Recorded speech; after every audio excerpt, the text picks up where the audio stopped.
There is a pattern that appears in a man's life quietly, without announcement, without a single catastrophic event to mark its arrival. It begins in the smallest moments. In unanswered text he checks twice. A boundary he softens because he fears her reaction. A weekend plan he abandons to remain available, just in case. He tells himself this is what commitment looks like.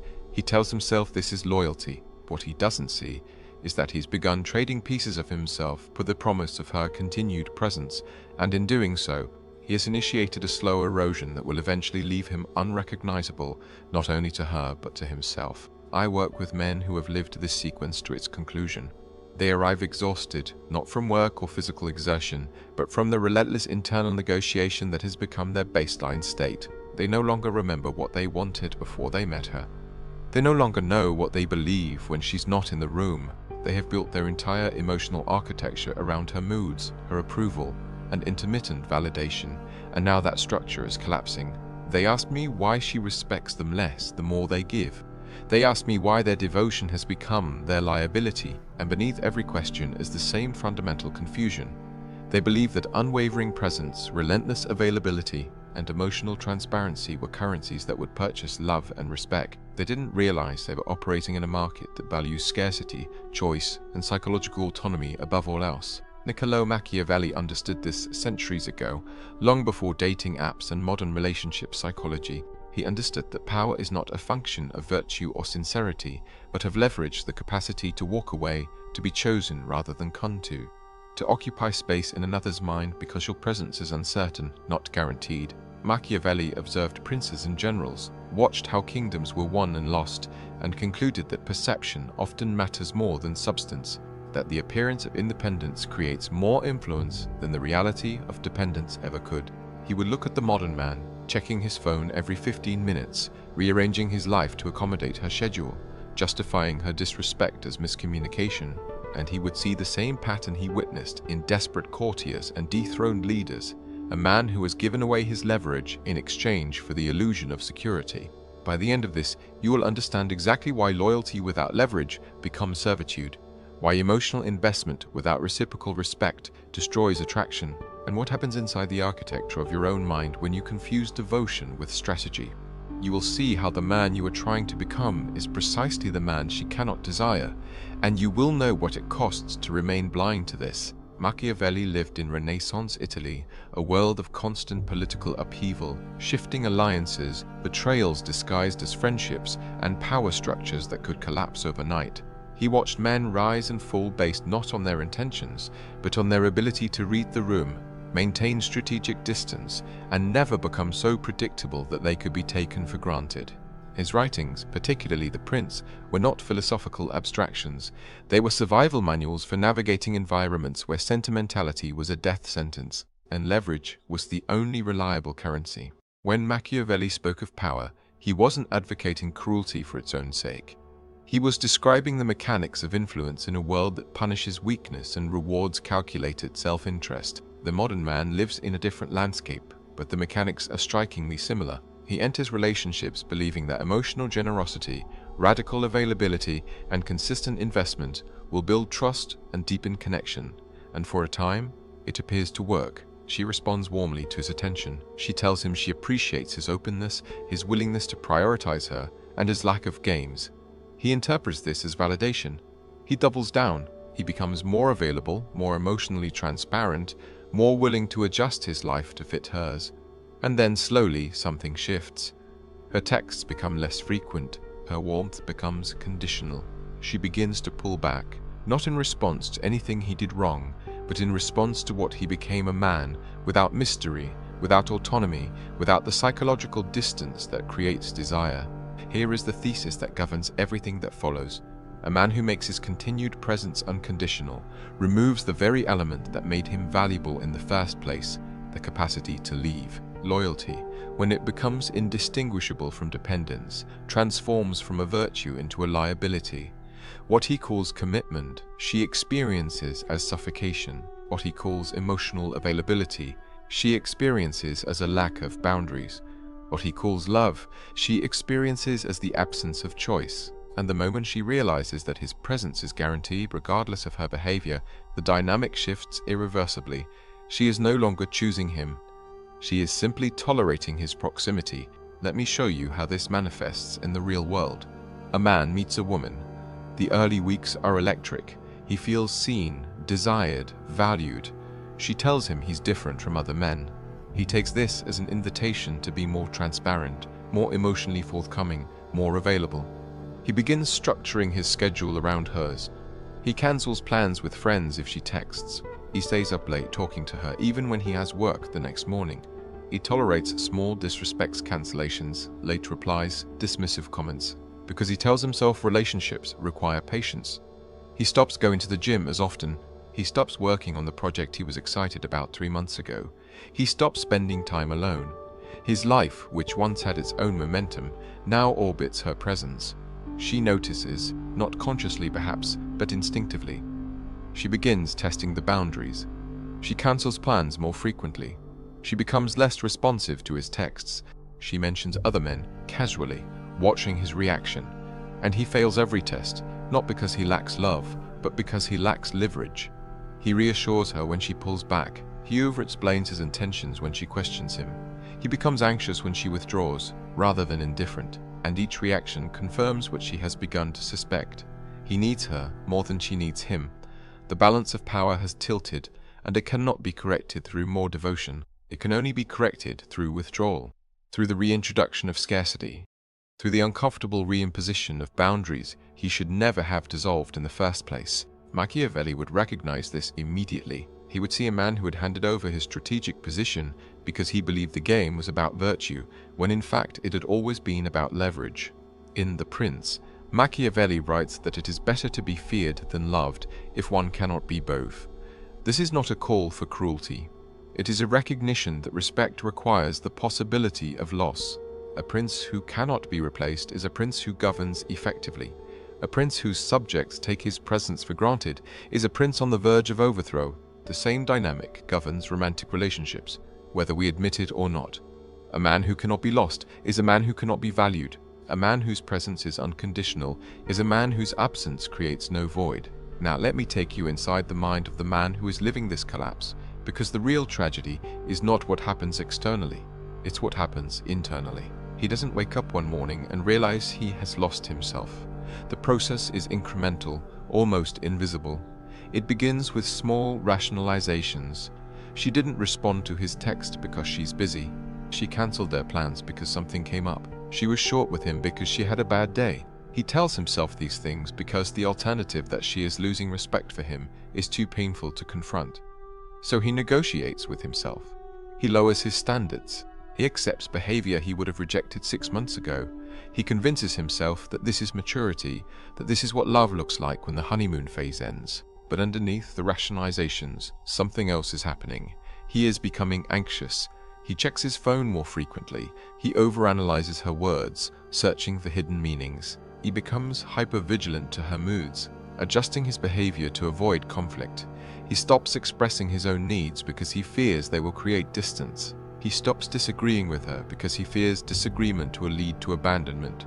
And in this process, he ceases to be a separate entity with his own desires, his own boundaries, his own life. He becomes a reflection of her emotional state, a satellite orbiting her gravity, a man whose identity is now entirely contingent on her approval. I once spoke to a man who described this experience with devastating clarity. He said, "I stopped recognizing myself. I would hear myself apologizing for things I didn't believe I'd done wrong. I would feel relieved when she texted me, even if the text was cold. I would lie awake at night, replaying conversations, trying to figure out what I could have said differently. And the worst part was that I knew on some level that I was doing this to myself. I knew I was giving away my self-respect piece by piece, but I couldn't stop because stopping would have meant risking losing her, and I had already invested so much that losing her felt like losing everything. This is the core mechanism of the collapse. The man believes that continued investment will eventually yield the return he's seeking, her love, her respect, her commitment. But he has misunderstood the nature of the currency. In Machiavelli's framework, power is not accumulated through generosity or loyalty. It is accumulated through the perception of independence, through the understanding that you possess options and are choosing this relationship rather than clinging to it. The moment a woman perceives that a man has no other options, that his life has contracted around her, that his happiness is entirely dependent on her presence, the attraction dies. Not because she is cruel, but because human psychology, particularly female psychology, which has evolved to detect status, autonomy, and social proof, cannot sustain desire for a man who has made himself powerless. Here is what the man doesn't see in the moment. She is not testing his love. She is testing his strength. When she pulls back, she is not hoping he will chase harder. She is hoping he will remain unmoved. When she creates distance, she is not hoping he will close the gap with reassurances and apologies. She is hoping he will create even more distance, forcing her to question whether she has miscalculated his investment. But he fails the test every time because he is playing the wrong game. He is playing the game of virtue and loyalty, when the game being played is one of leverage and strategic withdrawal. The man she eventually pursues, whether after this relationship ends or within it, if he ever manages to reclaim his position, will look similar on the surface. He will also be kind. He will also be present. But the difference will be architectural. He will not cancel his plans to accommodate her. He will not tolerate disrespect in the name of patience. He will not become anxious when she withdraws. He will not over-explain, over-text, or over-pursue. He will remain centered in his own life, his own mission, his own sense of self-worth. And because of this, she will experience his presence not as guaranteed, but as chosen. She will experience his attention not as desperate, but as valuable. And she will fight to maintain her position in his life, because she will sense on an instinctive level that she could lose it. Now zoom out from the individual man to the system that surrounds him. This dynamic is not an isolated phenomenon. It is a pattern woven into the structure of modern dating, modern relationships, and modern culture. Consider the environment in which contemporary men are being shaped. They are raised in educational systems that reward compliance and punish assertiveness. They are socialized to believe that emotional openness is always virtuous, that vulnerability is always strength, that male desire is inherently suspect and must be constantly justified. They are told that women want sensitivity, availability, and emotional labor, and when they deliver all of these things, when they become exactly what they were told to become, they discover that the stated preferences and the revealed preferences do not align. Dating apps amplify this confusion. A man swipes, matches, messages, and receives either silence or lukewarm responses. He begins to believe that his value is low, that he must compensate through increased effort, through more investment, through more availability. When a woman finally does show interest, he clings to it because it represents the rare exception in an environment of constant rejection. And that clinging, that scarcity mindset, that desperation disguised as devotion, immediately undermines whatever attraction existed in the first place. The app economy is designed to create this imbalance. Women, particularly young and attractive women, are inundated with options. Men, particularly average men, are starved for attention, and this asymmetry distorts the entire negotiation. Machiavelli understood that environments shape strategy. A prince governing a stable kingdom employs different tactics than a prince navigating civil war. The modern man is navigating an environment that punishes masculine initiative, that legally and socially exposes him to extraordinary risk, that offers little structural support for male vulnerability, and that simultaneously demands he remain emotionally open and relationally available. He is told to pursue but not too aggressively.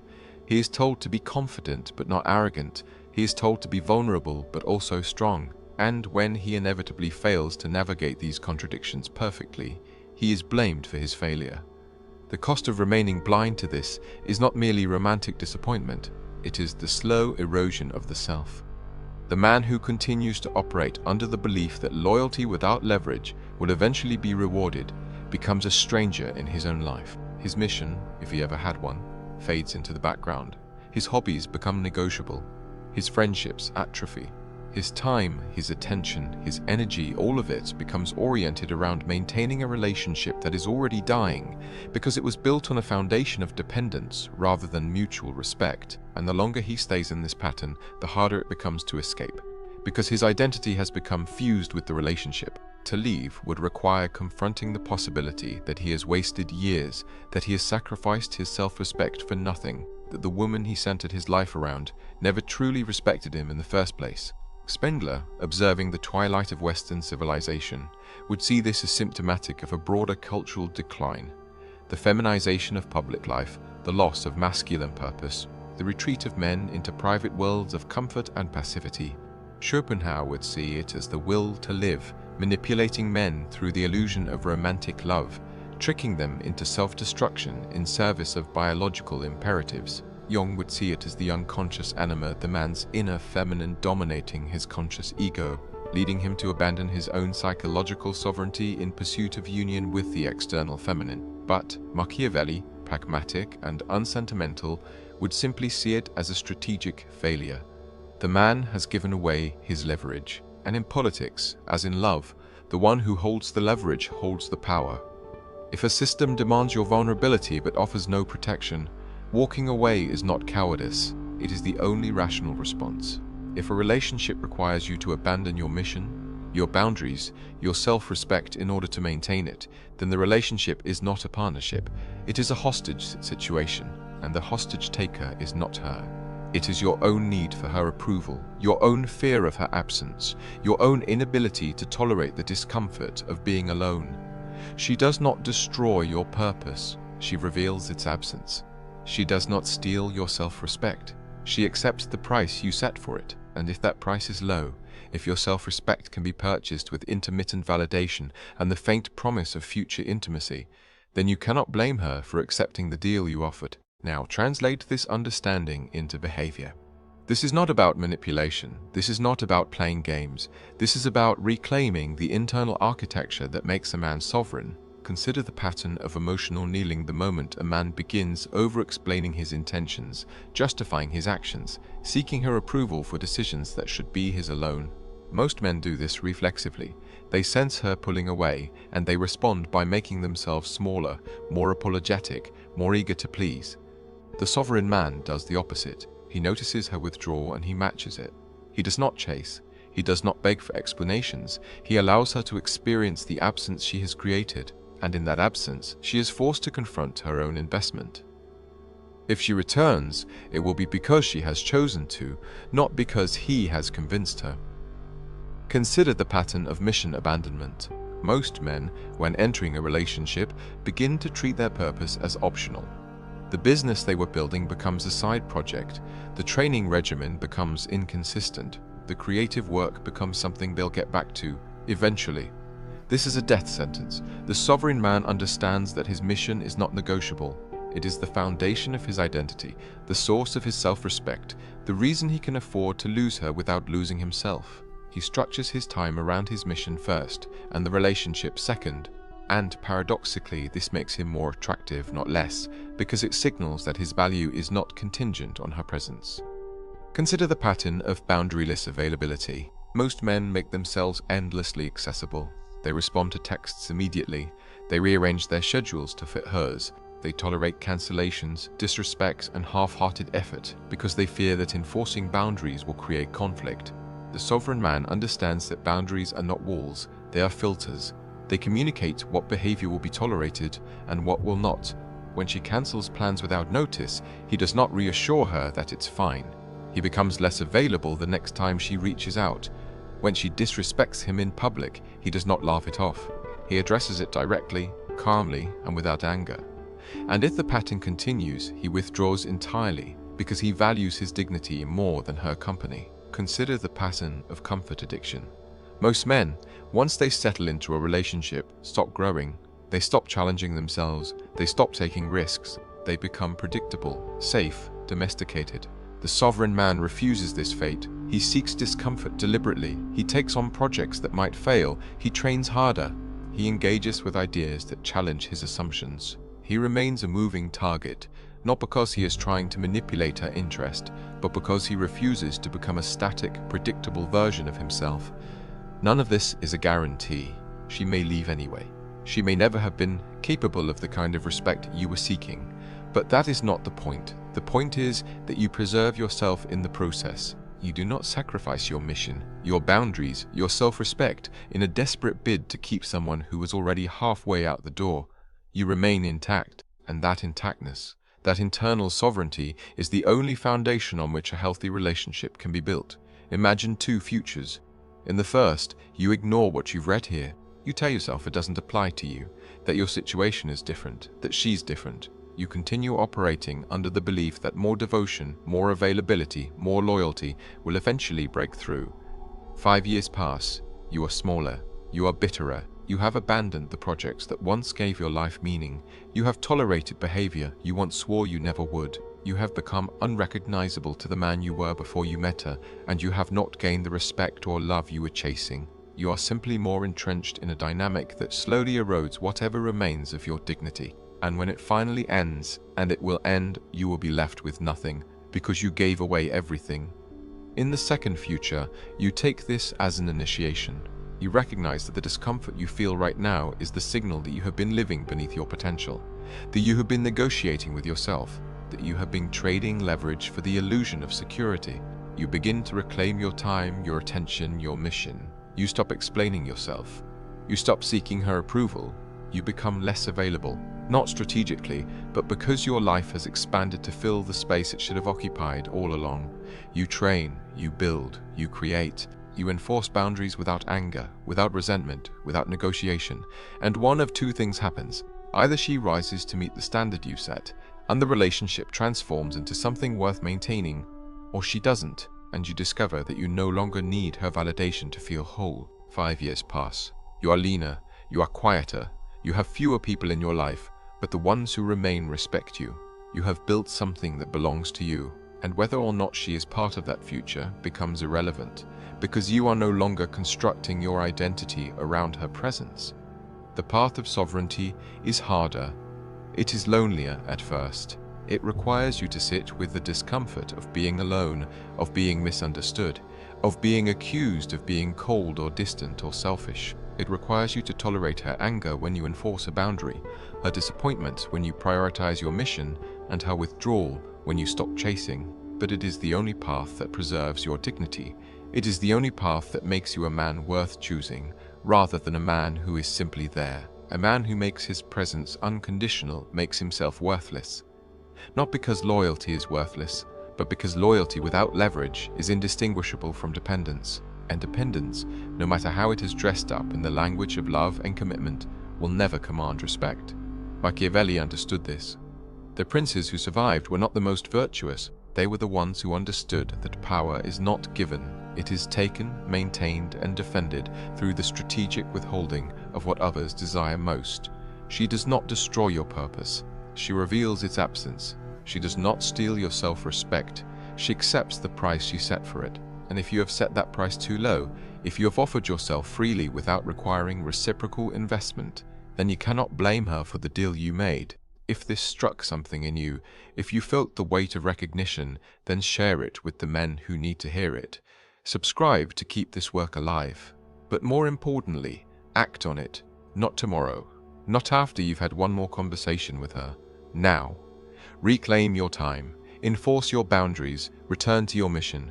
Stop explaining yourself. Stop seeking approval. And watch how the world rearranges itself around a man who has decided he will no longer kneel. Loyalty without leverage is not love, it is surrender. And no woman, no matter what she says, desires a man who has surrendered.